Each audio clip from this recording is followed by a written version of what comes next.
Olá, meu querido, minha querida. Estamos aqui mais uma vez, como eu lhe falei, voltamos para ficar. E, botei só um casaquinho para dizer que não foi no mesmo dia, mas tá sendo no mesmo dia. E no vídeo de hoje vamos falar sobre um assunto que não é só polêmico, mas é necessário. Vamos falar sobre pornografia. Não é um assunto fácil, não é um assunto simples, é um assunto bem delicado. Mas hoje eu não quero focar no como se livrar, mas eu quero fazer um. Como é que fala? Em inglês eles falam, tipo um rant. Fazer umas reclamações sobre a nossa sociedade atual e o estado que a nossa sociedade está. Bem-vindo a mais um Teologando. Meu nome é Davi, sou aspirante a teólogo, estudante de teologia pela Presbiteriana Mackenzie. Você, assim como eu, é bem provável que já tenha assistido algum vídeo. Na verdade, para ser honesto com vocês, eu era viciado nesse tipo de conteúdo até um certo tempo atrás. E nunca foi fácil. Na verdade, foram mais de 10 anos de exposição a isso. E a pornografia, ela, conforme vai passando o tempo, ela deixou de ser sutil para ser mais explícita, porque a sociedade vem aceitando mais. E é necessário falar sobre esse tema, porque, entenda, eu fui líder de adolescentes na igreja, lidei com alguns casos, ainda auxilio algum ou outro jovem e adolescente nesse sentido. E ela não é diferente de outros vícios, diferente de outras coisas, ela é muito fácil de se conseguir. Apesar de que tu tenha que pesquisar, botar num site, colocar que você é maior de 18, isso é facilmente feito, é fácil de acessar, porque tu pode só mentir e colocar uma idade que não tem nada a ver com a tua idade real. E isso tem afetado cada vez mais jovens cristãos, cada vez mais homens, cada vez mais mulheres, porque a nossa sociedade aprendeu a aceitar esse tipo de conteúdo. Assim, teve algumas coisas que eu fiz pra me ajudar a sair desse vício. Eu achava que quando eu casasse iria simplesmente sumir, mas não sumiu. Esse vício continuou por um certo tempo. E teve algumas coisas que eu fiz que ajudaram. E mas esse não é o intuito de hoje, não. Ou ainda vou fazer um vídeo sobre coisas que me ajudaram a sair do vício da pornografia. Mas tem um livro muito bom. Deixa eu ver se eu pego aqui pra vocês. Esse aqui, Com Toda a Pureza, de Tim Chester. Livros da Pornografia e da Masturbação. Cara, que livro maravilhoso. Esse livro aqui, ele discorre por cento e algumas páginas, 200 páginas. 200 páginas.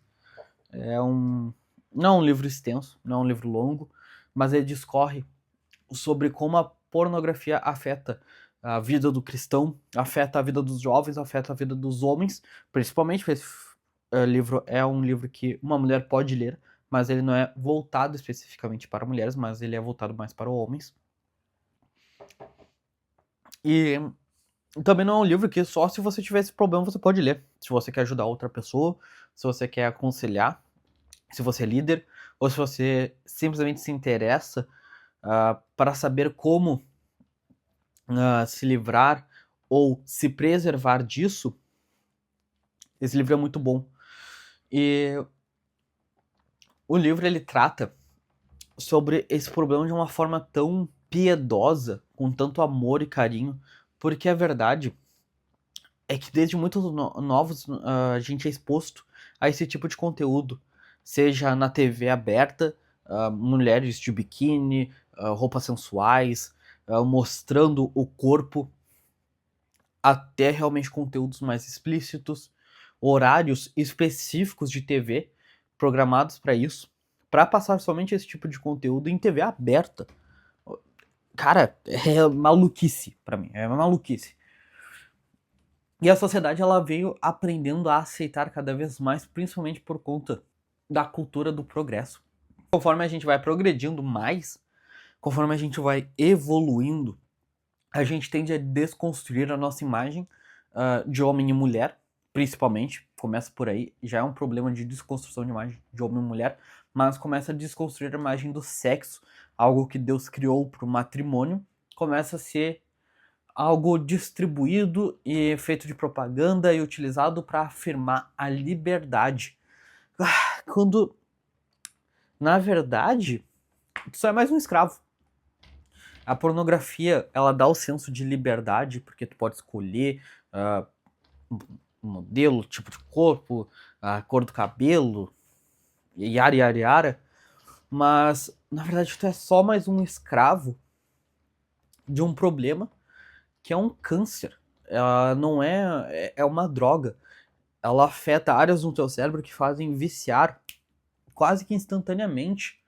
É um sentimento de prazer, e logo após esse prazer vem um vazio absurdo, então tu quer mais e mais e mais, e o conteúdo vai evoluindo, evoluindo, evoluindo, evoluindo, evoluindo, até que chegue a crimes. É assustador.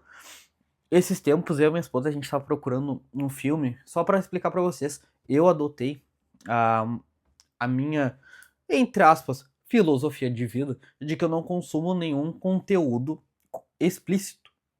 Nada. Não consumo. Por quê? Porque eu já sou liberto desse vício.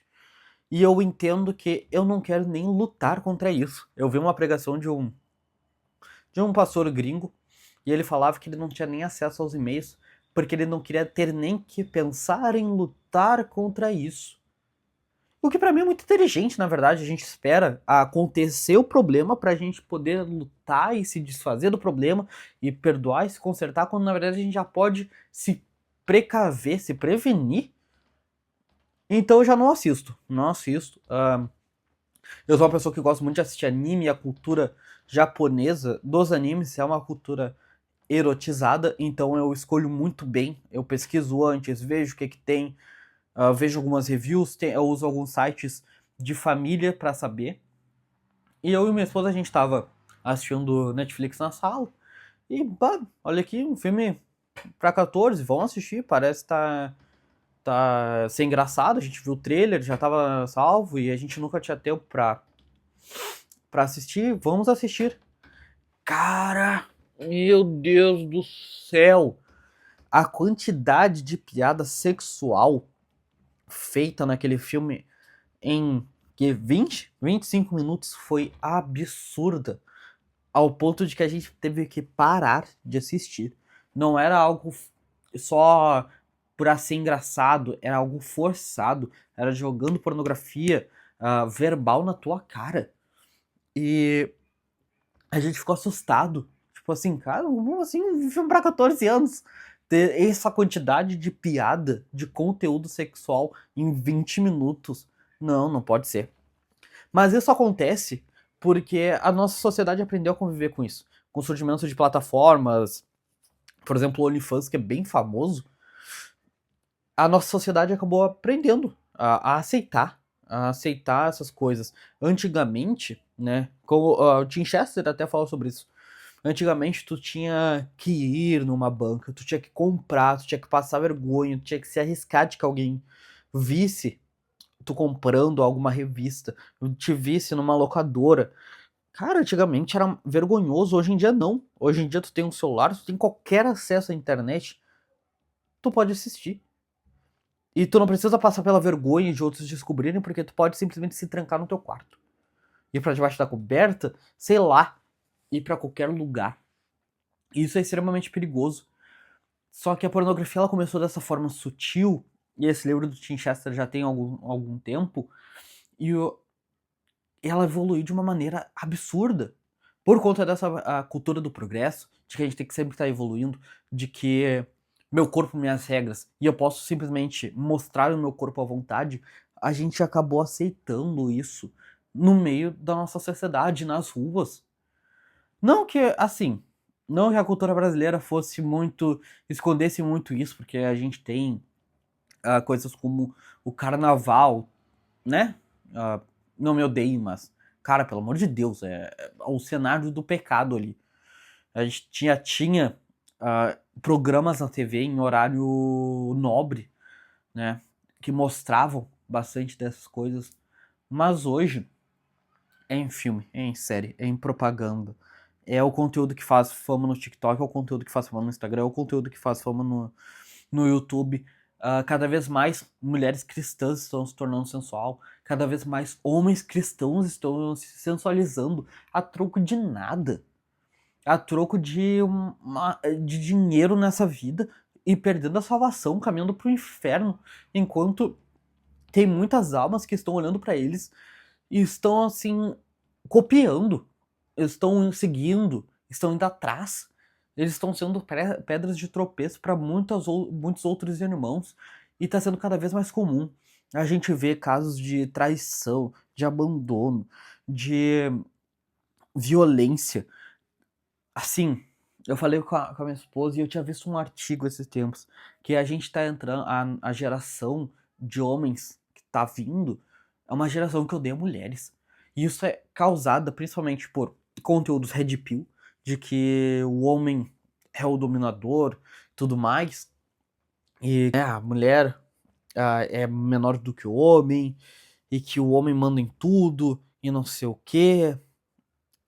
E por conta da pornografia junto a isso, porque se você assiste algum cara Red Pill, ah, pode ter certeza que ele namora com alguma atriz ah, dessa indústria. É bem comum eles falarem tudo isso sobre mulheres, mas eles querem esse tipo de mulher porque eles acham que eles podem dominar sobre isso. E é uma geração que odeia a mulher porque a pornografia tá tão explícita nisso e ela degrine tanto a imagem da mulher, degrine tanto a imagem do homem, deturpa a nossa visão do próximo, que a próxima geração tá odiando mulheres. E não é odiando, tipo assim, nojo. Não. É uma geração que tá maltratando, tá achando que é nada, porque olha na internet os caras fazendo absurdos, batendo em prol do prazer, entre aspas, mas essas atrizes, esses atores, são usuários de drogas. Tem aqui nesse livro um estudo que mostra quantas atrizes morreram por o abuso de drogas, suicídio, encontradas mortas durante gravação. A indústria que está por trás disso é uma indústria de pecado. Não é uma indústria bonita. Não, aquilo que se vê na internet não é o que é a vida real. Não é. Muitas vezes eles estão bêbados, drogados, anestesiados porque é doloroso. São horas de gravação. Não é algo simples. E isso tudo mexe no nosso cérebro para a gente aceitar como normal. Achar que isso é o normal. Entrar num casamento achando que a nossa esposa vai ser que nem a atriz que a gente vê na internet. E que a gente pode fazer e acontecer, sabe? Não, não é. Isso tudo me incomoda muito. Me incomoda muito porque tá tendo uma onda cada vez maior de homens caindo nesse processo. Caindo na pornografia, caindo no pecado, traindo as suas esposas. Tá vendo? A gente tá vendo cada vez mais escândalos por conta disso. Porque o diabo é inteligente. Ele não precisa fazer tu se matar. Ele precisa fazer com que tu ache que tu pode trair tua esposa, que tu pode assistir pornografia e se tocar sem falar com ninguém, sem se confessar, sem pedir perdão a Deus. O diabo, ele é inteligente. Infelizmente, ele é muito inteligente. E ele tem enganado muitos homens e muitas mulheres. E isso é triste. É triste que a nossa sociedade decaiu tanto. Na verdade, a nossa sociedade tá em um declínio muito grande. E eu sinto que nós, como cristãos, não estamos fazendo tanto a nossa parte. A gente tá cada vez mais relevando, tá entrando na igreja, tá, a gente tá deixando de falar porque, sei lá, vai ofender um, vai ofender outro, é vergonhoso, porque eu assisti uma vez e não tem problema, Deus me perdoou. Não, cara, a gente não faz o nosso trabalho. E como eu disse, esse é só um desabafo. Achei a palavra. Depois de sei lá quantos minutos de vídeo. Achei a palavra. É desabafo. Esse é um desabafo. Pra você, um desabafo pra mim, um desabafo pra Deus. Oremos para que nossa sociedade não piore. Não seja um escravo. Não acho que você está usando da sua liberdade por sair com um monte de mulheres, sair com um monte de homens. Não acho. Porque você está sendo somente um escravo. O único que pode te dar liberdade verdadeira é Jesus. É Deus. A liberdade está nele. Ele é o caminho, ele é a verdade, ele é a vida. Que possamos estar firmados nele. Porque a Bíblia fala que aquele que está de pé, cuide para que não caia. E nada garante que não vai ser você, que não vai ser eu o próximo a cair. Mas que possamos contar com a misericórdia de Deus. Deus abençoe vocês. Tenham um ótimo dia. Se puder se inscrever, curtir, compartilhar, agradeço muito. Um beijo para vocês. Até mais.